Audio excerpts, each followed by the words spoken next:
ओम शांति। बाबा के महावाक्य 5 तरीके हैं। बाबा ने कहा, मीठे बच्चे एकांत में बैठ अब ऐसा अभ्यास करो। कैसा अभ्यास करो? एकांत में बैठ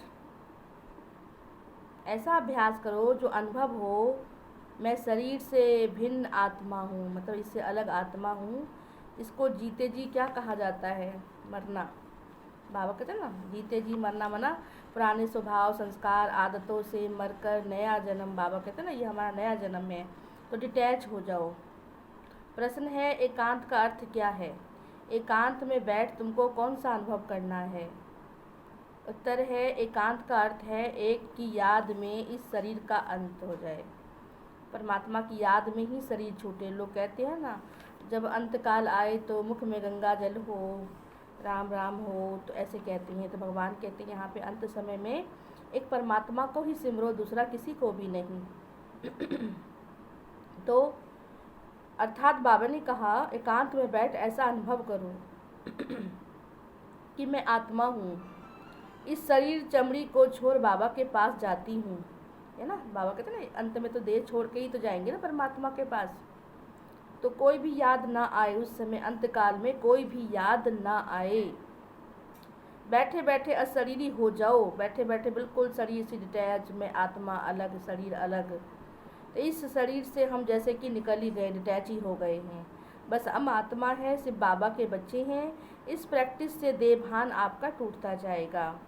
घड़ी घड़ी अभ्यास करने से, मतलब बाबा का देह का भान जो है वो क्या होगा? टूटता जाएगा। ओम शांति। बच्चों को बाप पहले पहले समझाते हैं, मीठे मीठे बच्चे जब यहाँ बैठते हो तो अपने को आत्मा समझकर बैठो। जब भी आप बाबा की याद में बैठो या मुरली सुनते समय सोचो मैं आत्मा सुन रही हूँ। तो बाबा ने कहा और कहीं बुद्धि भटकेगी नहीं। तो अपने को आत्मा समझ बाबा को याद करते रहो, कोई की तरफ बुद्धि नहीं जानी चाहिए। ये तुम बच्चे जानते हो, हम आत्मा हैं, पाठ हम आत्मा बजाती हैं इस शरीर के द्वारा। आत्मा अविनाशी है, शरीर विनाशी है।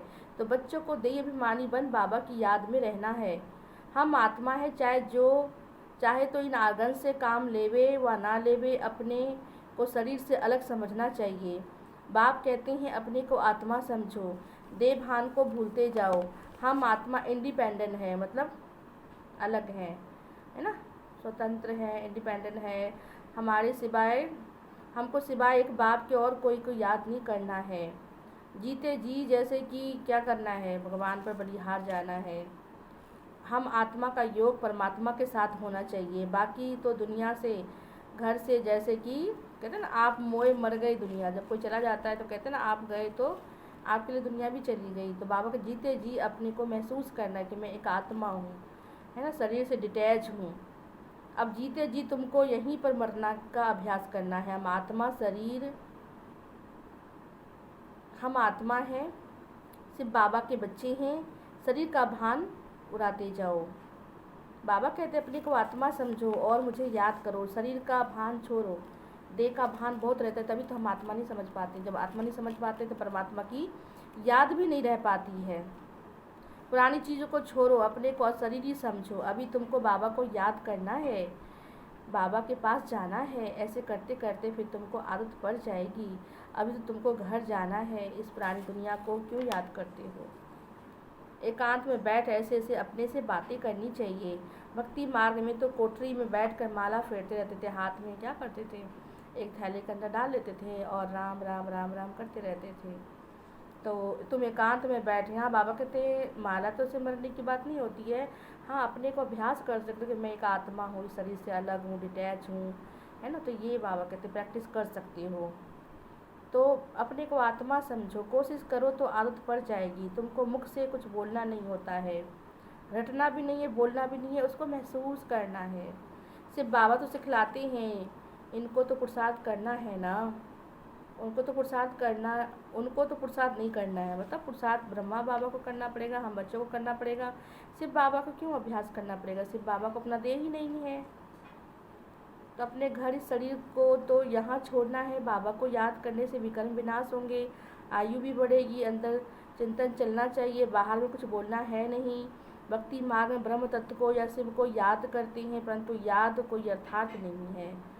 भक्ति में याद तो करते हैं, पर किसको करते हैं? इतने सारे देवी देवता भगवान है, तो यथार्थ याद किसको कहा जाता है? तो परमात्मा का जो मेरा नाम है, रूप है, देश है, उस रूप में याद करते तो याद होती है। बाकी तो याद तो क्या है, अयथार्थ हो जाता है, क्योंकि हम जानते ही नहीं परमात्मा को। तो किस चीज़ को याद करते, कहाँ बुद्धि लगाते, ये तो हमें मालूम ही नहीं है ना। तो बाबा ने कहा बाप का परिचय ही नहीं है तो याद कैसे करें? तुमको बाबा का परिचय है, सवेरे सवेरे उठकर एकांत में अपने आप से बातें करो, विचार सागर मंथन करो। बाबा आए हैं आपकी गोद में, तो वो रूहानी गोद है, तो ऐसे ऐसे अपने साथ बातें करनी चाहिए। बाबा आया है, बाबा कलप कलप आकर हमको राजयोग सिखाते हैं। बाबा कहते हैं मुझे याद करो, चक्र को याद करो, सुदर्शन चक्रधारी बनना है। बाप में ही सारा ज्ञान है, न कि चक्र का, वो भी तुमको दे देते हैं। तुमको त्रिकालदर्शी बना देते हैं, तीनों कालों तीनों लोकों का ज्ञान दे देते हैं, है ना। ब्रह्मलोक का भी देखो, ऊपर मूल वतन है, सूक्ष्म वतन है, नीचे स्थूल वतन है। और आत्मा के आदि मध्य अंत की कहानी शुरुआत में कैसे थे, बिगिनिंग में, और मध्य में कैसे थे, और अभी अंत में कैसा जा रहा है, और हम कहाँ पे हैं, संगम युग पे हैं। तो ये बाबा बच्चों को समझाते हैं, अभी इस शरीर में बैठ तुमको समझाते हैं। वंडरफुल बात है, भागीरथ पे विराजमान होंगे तो जरूर दूसरी आत्मा है ना। तो इस रथ में दूसरी आत्मा आके तो बोलती है ना, परमात्मा आकर ब्रह्मा के तन में आकर ज्ञान सुनाते हैं ना। तो ब्रह्मा के तन में कौन सी आत्मा आती? सिर्फ बाबा की आत्मा, जो परम पिता परमात्मा हम सब आत्माओं के पिता हैं। तो बाबा ने कहा नंबर 1 पावन वही है, ब्रह्मा बाबा के लिए नंबर 1 पावन भी है और पतित भी बनता है। तो अपने को भगवान विष्णु आदि तो कहते नहीं, यहाँ एक ही आत्मा पावन नहीं है। यह इस जगह में बाबा कहते इस दुनिया में इस समय एक भी आत्मा पावन नहीं है, क्योंकि इसे बाबा अभी पावन बना रहे हैं। सब पतित है, बच्चों को समझाते हैं ऐसे से विचार सागर मंथन करो, इससे तुम्हें खुशी रहेगी। इसमें एकांत जरूर चाहिए। एक की याद में शरीर का अंत होता है, इसको कहा जाता है एकांत। ये चमड़ी छूट जाती है। सन्यासी भी ब्रह्म को याद करते हैं, ब्रह्म तत्व को याद करते हैं, याद रहता है। उस याद में रहते रहते शरीर का भान छूट जाता है। तब वो कहते अंतकाल में बस उसी को याद ना है तो ब्रह्म लोक को याद करते हैं। ब्रह्म लोक में रहने वाले पिता का नॉलेज नहीं है उनको। तो बाबा ने कहा देखो बस हम ब्रह्म में लीन होना है, ऐसे बैठ जाते हैं। तपस्या में बैठे वैसे शरीर छोड़ देते हैं। भक्ति में तो मनुष्य बहुत धक्के खाते हैं, इसमें धक्के खाने की बात नहीं है। याद में रहना है, पिछाड़ी में कोई भी याद ना आए, ऐसा प्रैक्टिस करना है। ग्रस्त व्यवहार में तो रहना है, बाकी टाइम निकालना है। स्टूडेंट को पढ़ाई का शौक़ होता है, ये पढ़ाई है। अपने को ना समझने के कारण बाप टीचर गुरु को भूल जाते हैं। एकांत में बैठ, बाबा कहते हैं ना क्या करो, अच्छी अच्छी बातें करो, एकांत में बैठ के अपने आप से बातें करो। सिर्फ बाबा टीचर बन के देखो पढ़ाई कराते हैं, ज्ञान देते हैं। ऐसे बाबा का कितना शुक्रिया करना चाहिए। ऐसे विचार सागर मंथन करो। ग्रस्त व्यवहार में गृहस्थी घर में तो वाइब्रेशन ठीक नहीं रहता। अगर अलग प्रबंध है तो अलग बैठकर एकांत में परमात्मा को याद करो। जैसे कोई मंदिर बनाता है, क्यों बनाते हैं घर से अलग, ताकि वो शुद्ध और पवित्र जगह रहे, है ना। तो इसलिए बाबा कहते हैं घर की ऐसी जगह बनाओ जहाँ बैठ के परमात्मा को याद करो, धन्यवाद करो, है ना, शुक्रिया करो, उनको नमन करो, जो भी करो। बाबा कहते एकांत में बैठ के अपने आप से बातें करो, परमात्मा से बातें करो। तो माताओं को तो दिन में टाइम मिलता है, माताओं को तो दिन में भी टाइम मिलता है। बच्चे आदि स्कूल चले जाते हैं, जितना टाइम मिले कोशिश करते रहो। तुमको तो एक घर है, बाबा को कितने ढेर बच्चे हैं, ढेर दुकान है, ढेर बाबा के घर है ना। वृद्धि होती जाएगी। मनुष्य को तो धंधे आदि की चिंता रहती है, तो नींद भी जैसे कि उनकी पिट जाती है। ये व्यापार भी है ना। बाबा कहते कितना बड़ा मैं भी सोनार हूँ, देखो कितना बड़ा मट्ठा सट्ठा पुराने शरीर आदि लेकर नया देता हूँ। बाबा कहते तुम्हारा किचन पट्टी, बाबा कहते हैं पुरानापन लेके नया देता हूँ, सब कुछ नया देता हूँ तुमको। तो ये भी धंधा रूहानी धंधा है। ये व्यापार तो बिरला ही कोई करता है ना, कि आपसे पुराना ले ले और नया दे देवे। तो ये बिरला कोटो में कोई व्यापारी ऐसा होता है, तो वो है परमात्मा जो कहता है पुराना दे दो, हमसे सब कुछ नया ले लो। व्यापारी को व्यापार का ख्याल रहता है। बाबा ऐसे ऐसे प्रैक्टिस करते हैं, बतलाते हैं, ऐसे ऐसे करो। जितना तुम बाबा को याद करेंगे उतना ही तुम्हारी भी नींद क्या हो जाएगी, फिट जाएगी ना। जब कमाई होती तो नींद गायब हो जाती है ना। कमाई में आत्मा को बहुत मज़ा आता है। कमाई के लिए मनुष्य रात को भी जागते हैं। सीजन में सारी रात भी दुकान खुला रहता है। जैसे कोई दिवाली का सीजन है, कोई फेस्टिवल है, तो लोग पूरी पूरी रात नहीं सोते। कहते कमाई का समय अभी सोना थोड़ी ना है। तुम्हारी कमाई रात को सवेरे को बहुत अच्छी होती है। रात को क्यों कहते बाबा साहब सारी दुनिया सो रही होती है। को एकांतवासी बनकर परमात्मा को याद कर सकते हो। दिन में तो कोई डिस्टर्ब कर देता है, रात को कौन डिस्टर्ब करेगा, सब सो रहे हैं। तो सुदर्शन चक्रधारी बनेंगे, त्रिकालदर्शी बनेंगे। 21 जन्मों के लिए धन इकट्ठा करते हो। मनुष्य साहूकार बनने के लिए पुरुषार्थ करते। तुम भी बाबा को याद करेंगे तो विकर्म विनाश होंगे, बल मिलेगा। याद की यात्रा पे नहीं रहेंगे तो बहुत घाटा पड़ जाएगा, क्योंकि सर पर पापों का बोझा बहुत है। अब जमा करना है और एक को ही याद करना है और त्रिकालदर्शी बनना है। ये अविनाशी धन आधा कल्प के लिए बाबा हमसे क्या करवा रहे हैं, इकट्ठा करवा रहे हैं। ये बहुत ही वैल्यूबल है। विचार सागर मंथन कर बाबा कहते रतन निकालो। जितना ज्ञान का मनन चिंतन करेंगे उतना बाबा कहते क्या निकलेगा, इसमें से मक्खन निकलेगा। बाबा जैसे खुद कहते हैं, बच्चों को युक्ति बतलाता हूँ। कहते हैं बाबा माया के तूफान बहुत आते हैं। कई बच्चे कहते हैं बाबा माया के तूफान बहुत आते हैं। बाबा का जितना हो सके अपनी कमाई करनी है, यही काम आनी है, बाकी सब तो कुछ काम नहीं आना। देखो यहाँ की कोई भी चीज़ काम नहीं आने वाली। जो आप रूहानी कमाई करते हो, योग लगाते हो, सच्चा योग, सच्ची कमाई आपकी यही है। बाकी सब कमाई झूठी कमाई है। कोई लेके नहीं जाता। अगर ले जा सकते हो तो कमा लो। बाबा कहते जब वो चीज़ जानी नहीं है तो तुम फालतू की चीज़ इकट्ठी कर रहे हो, है ना। तो बाबा कहते जैसे कि यहाँ भी देखो, कहीं विदेश यात्रा करते हैं, फालतू सामान होता है।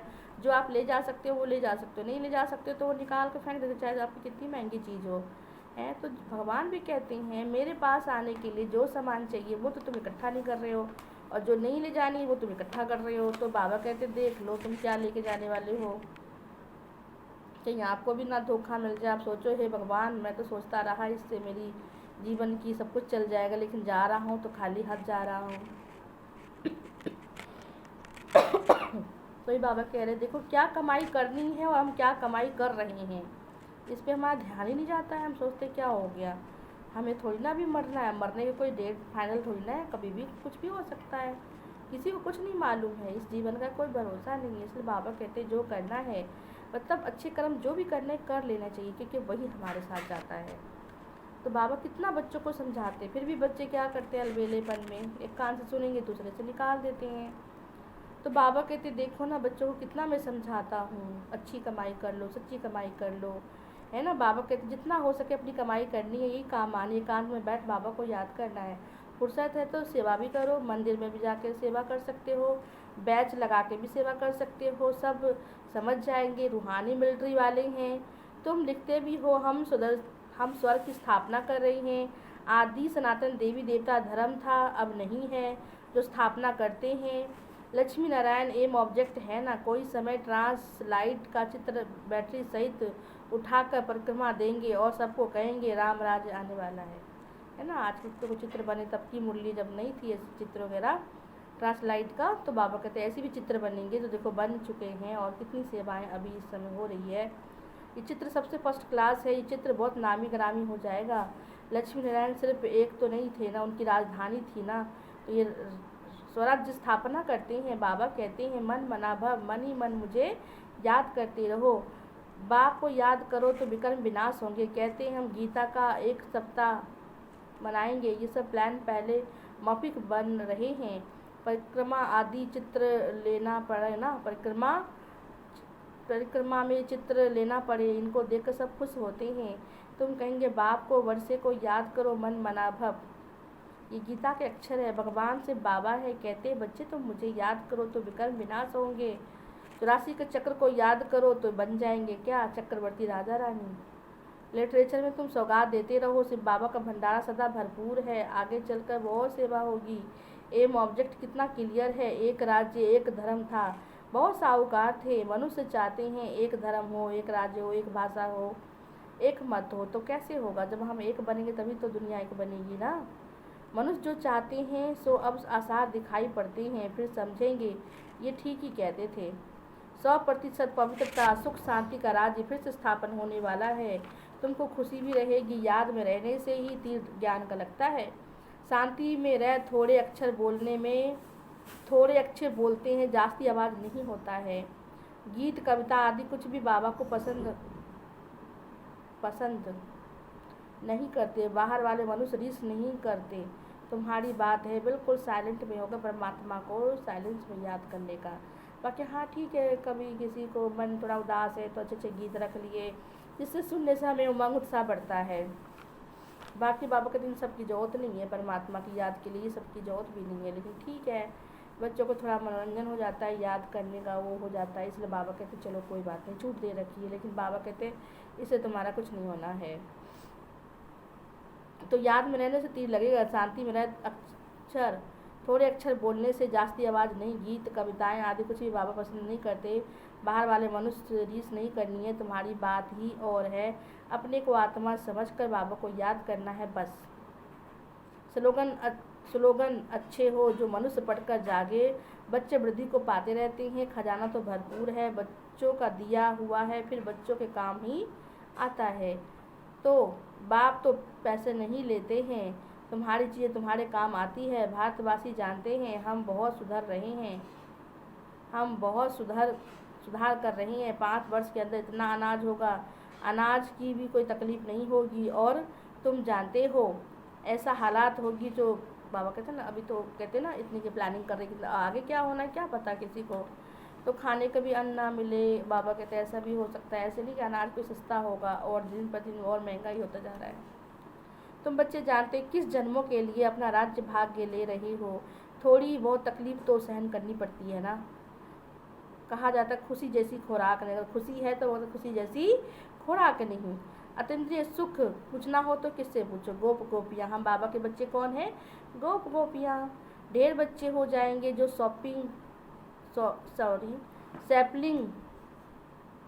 सैपलिंग वाले होंगे, जो इस दुनिया के मतलब यहाँ के जो होंगे, बाबा कहते हैं उनकी सैपलिंग लगा रहा हूँ, मतलब नया कलम लगा रहा हूँ। तो बाबा कहते वो आते जाएंगे, झाड़ यहाँ बढ़ना है, स्थापना हो रही है। और धर्मों में ऐसा नहीं होता है, वो तो ऊपर से आते हैं। ये तो जैसे कि झाड़ की स्थापना हुआ ही पड़ा है, इसमें सब नंबर वार आते जाएंगे, वृद्धि को पाते जाएंगे, तकलीफ कुछ नहीं है। उनको तो ऊपर से आकर पाठ बजाना ही है, इसमें महिमा की क्या बात है। धर्म स्थापक जो आते हैं उनको तो ये पाठ मिला हुआ है ना, तो वो जो रोल मिला हुआ तो बाबा कहते बच्चे वो तो करेंगे ही, है ना, इसमें तो ऐसी कोई बात है नहीं, है ना।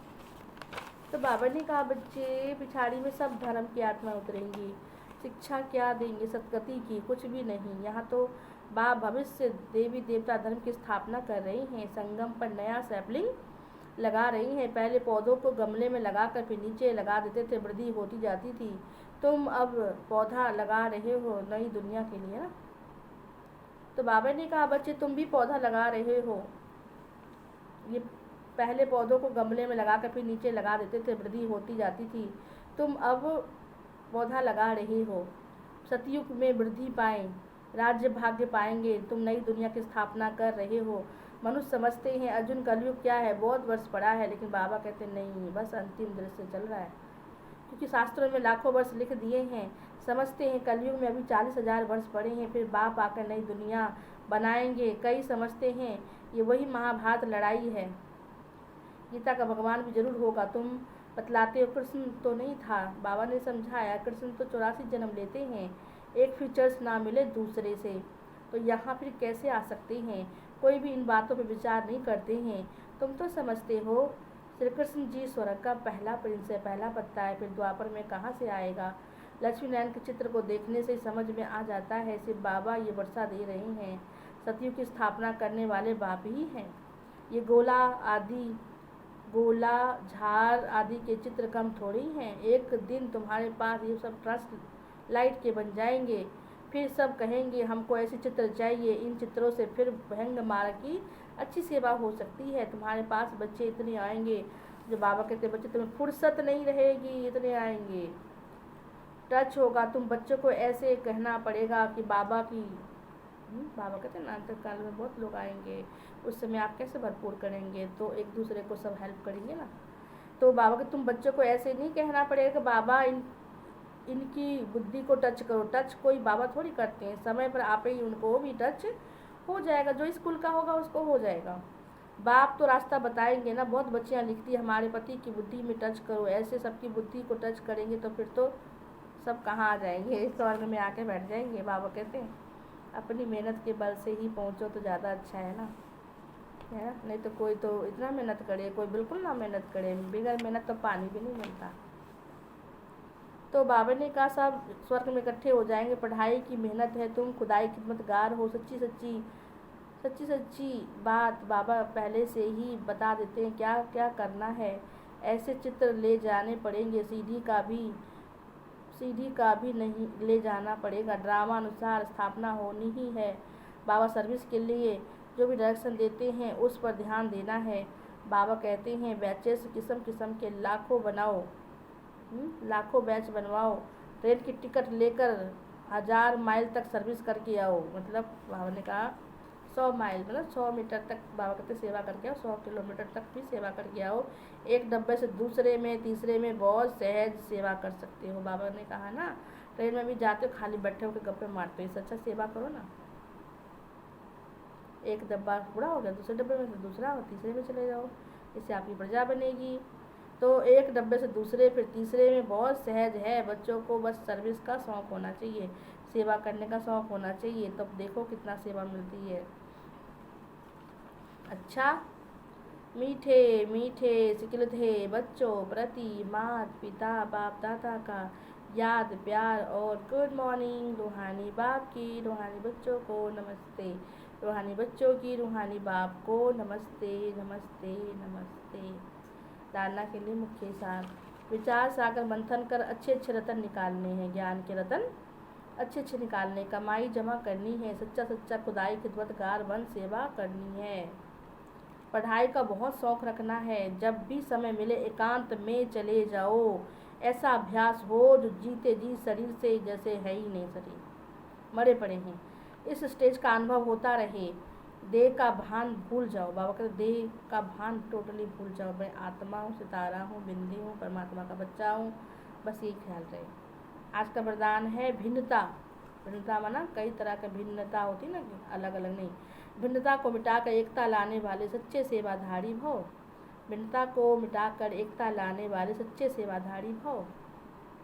ब्राह्मण परिवार की विशेषता है अनेक होते हुए भी एक है, इतने सारे होते हुए दिखते सब अलग अलग है, लेकिन बाबा के बच्चे सब एक हैं। आपकी एकता द्वारा ही सारे विश्व में एक धर्म एक राज्य की स्थापना होती है, इसलिए विशेष अटेंशन देकर भिन्नता को मिटाकर एकता को लाओ, तब कहेंगे सच्चे सेवाधारी। सेवाधारी स्वयं के प्रति नहीं लेकिन सेवा के प्रति होते हैं, स्वयं का सब कुछ सेवा के प्रति, हमारे अपने लिए कुछ नहीं, सब कुछ सेवा के प्रति है। जैसे साकार बाप ने सेवा में हड्डियां भी स्वाहा की, ऐसे आपकी हर कर्मेंद्रियां द्वारा सेवा होती रहे। स्लोगन है परमात्मा प्यार में खो जाओ, परमात्मा प्यार में खो जाओ तो दुखों की दुनिया क्या होंगे भूल जाएंगे। परमात्मा प्यार में खो जाओ तो दुख की दुनिया भूल जाएंगे। तो ये थे बाबा के आज का महावाक्य, जिसमें बाबा का एकांतवासी बनना है और अभ्यास करना है जीते जी मरने का। अच्छा, ओम शांति।